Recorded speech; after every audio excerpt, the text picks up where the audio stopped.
وەرزی پاییز بە وەرزی خەزانی گەڵاکان و زەردبوونی درەختەکان ناسراوە.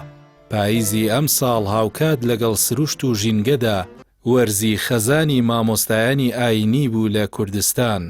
بە پێی زانیاری و بەدواداچوونەکانی کەناڵی ئاسمانی پەیام و داتاکانی یەکێتی زانایانی ئاینی ئیسلامی کوردستان، لە کەمتر لە 3 مانگی ڕابردوودا 15 مامۆستا و زانای ئاینی کۆچی دواییان کردووە.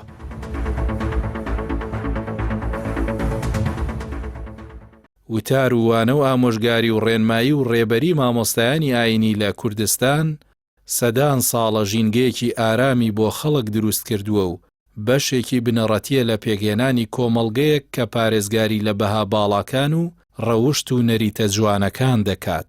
نە هیچ دەسەڵاتدارێک، نە هیچ زاڵمێک، نە هیچ گەندەڵێک. مامۆستایانی ئاینی پایەیەکی گرنگی کۆمەڵگەی کوردین و مای دڵنیایی و هۆی ئارامین. لە کۆنیشەوە وتراوە مەوت العالم مەوت العالم، واتە مردنی زانا مردنی جیهانە. ئەمەش ئاماژە بوو بۆ کاریگەری و لێکەوتەی نەرێنی جێهێشتنی مامۆستا و زانایان لەسەر کۆمەڵگە جیاوازەکان.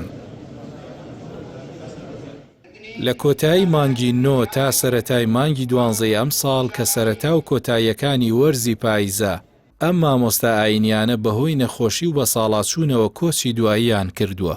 مامۆستا تاهیر گەورەی لە دەڤەری ڕەواندز و دۆڵی ئاکۆیان، مامۆستا سەید یەحیا سەید محەممەد لە سنووری زاخۆ، مامۆستا شێخ ئەحمەد محەممەد لە سلێمانی، مامۆستا محەممەد حافز لە هەولێر، مامۆستا شێخ ڕەقیب شێخ عەبدوڵڵا لە بادینان، مامۆستا عەلی عومەر عەلی لە چەمچەماڵ، مامۆستا ڕەسوولی نورەدینی لە ڕاپەڕین، مامۆستا خدر زەنگڵ لە ڕاپەڕین، مامۆستا عەبدوڵڵا سۆفی ڕەحمان لە بتوێن و پشتدەر، مامۆستا موسا بیارەیی لە سلێمانی، مامۆستا سەید نەجمەدینی پیریادی لە چەمچەماڵ، مامۆستا حیسامەدینی مەلا عەبدوڵڵا قەڵاتی لە هەولێر، مامۆستا عەبدولجەبار زەرگەزەوی لە هەولێر.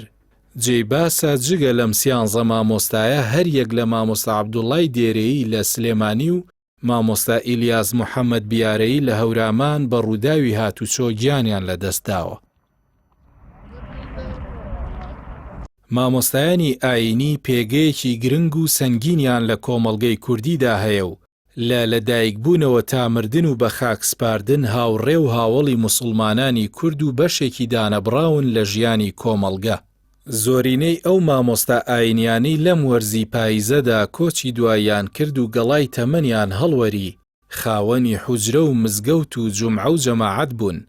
تیایاندا بوو دەیان و سەدان فەقەی پێگەیاندبوو، هەر بۆیە سەرباری ئازار و نیگەرانی بە لەدەستدانیان هەمووان دڵخۆشن بە هەبوونی جێگرەوە و شوێنگرەوە و بەردەوامی چاکەی نەبراوەی ئەو مامۆستایانە.